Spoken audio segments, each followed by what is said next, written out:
Good morning, encouragers. Welcome back to the encouragHER community podcast. Here we are with declaration number 14. If you're just catching on right now to this series, 21 biblical declarations, make sure you go back and listen to those that we've already gone through. Number 14. This is a truth that you can declare over your life that is promised.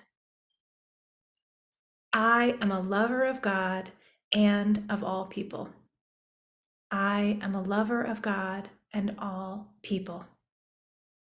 You can love God and people. I don't know how that's hitting you today. I don't know if you have a difficult people situation in your life, or maybe people come easy, but it can be hard to love God. We're called to both. And you notice the order of the statement: love God first and then love others. It is through loving God that we can love others well. It is because God loved us first that we can love at all, because God is love. Without God, love profits the kingdom nothing. We can love God and we can love other people. Two places in Scripture I want to bring you to just to show you just how important this is to God. The first is in Deuteronomy, where we find Moses speaking to the people of Israel, laying out the law before they enter the promised land. And he goes through all of the commandments. You might have heard of the 10 commandments. Even if you're not familiar with Scripture or the Bible, you probably have heard the 10 commandments before. Things like thou shalt not kill, thou shalt not steal, thou shalt not covet thy neighbor's wife. There's 10 of them. And he goes through all of them in Deuteronomy 5. And then he makes sure in Deuteronomy 6 to express what God had expressed to him. Now, with all of these commandments said, there is one that is greatest. He says here in Deuteronomy 6:4, hear, O Israel. We can include ourselves in that. You can place your name in that statement. Hear, O Israel.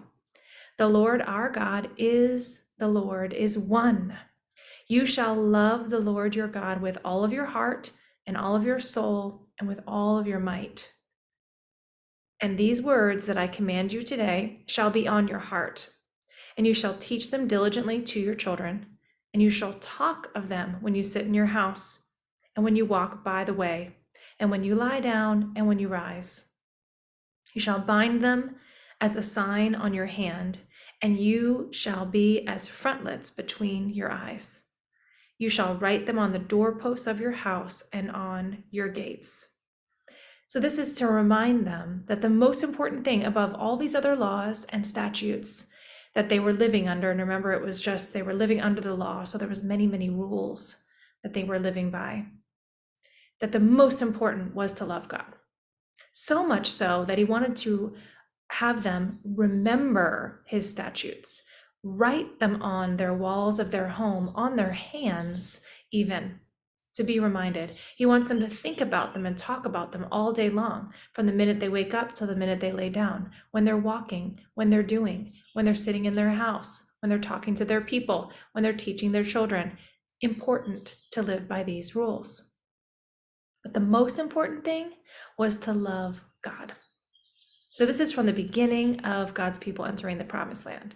And then in Scripture, when you see things repeated, it's for emphasis, to show the importance of it. And we can fast forward all the way to Jesus in Matthew when he is teaching. And he once again comes back to these very same words.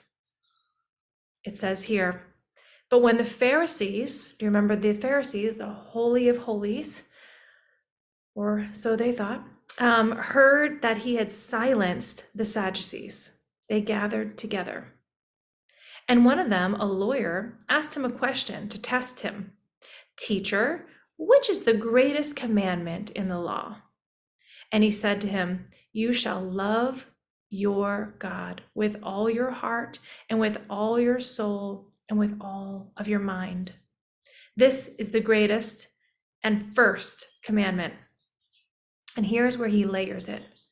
Okay, so he's referencing the original law that God had set before the people of Israel before they entered the promised land, right? This warning, this reminder, there's going to be other things that you're going to love. There's going to come other things that are going to take your attention. Love God first. That's what's most important. So he reminds them of those exact words that were used by the same,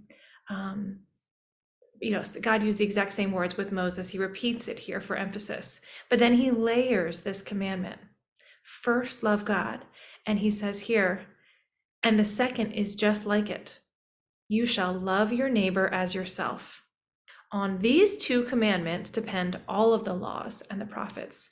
So without loving God and loving your neighbors, you don't have the rest. You can't do the rest. Loving God and loving your neighbors, 1 and 2. And he puts 1 first because you can't love your neighbors wholeheartedly if you don't love God first. If you don't know who God is, if you don't know who you are in God, you don't know who they are in God too and how important they are to God. All neighbors, right? The hard, the easy, the like you, the unlike you, right? The difference of opinions, all of it, we're called to love. They're all God's people. We're called to love them. We need to love God first in order to do that well. Love God, love people. You can do that. So I don't know where you're at today. I don't know if you're feeling a little unloving of some people. If you're having some challenges in relationships, I get it. There are difficult situations because we're all broken, messy people trying to just do this life well. So maybe that's where you're at. You need the reminder that you can love people wholeheartedly and really well. You can do that. Or maybe you need a reminder of where it begins. It begins with loving God. Are you wrestling with God right now? Are you in a difficult season? Maybe a season of unbelief, maybe a season of doubt or fear or worry. Come back. Return to the love of God. Be reminded of just how much he loves you, the sacrifice he made for you to have life. Come back to his word that's active and living and alive and can reignite and refuel your fire for the love of God. Then go and love others. I am a lover of God and I am a lover of other people. Declare it over your life today.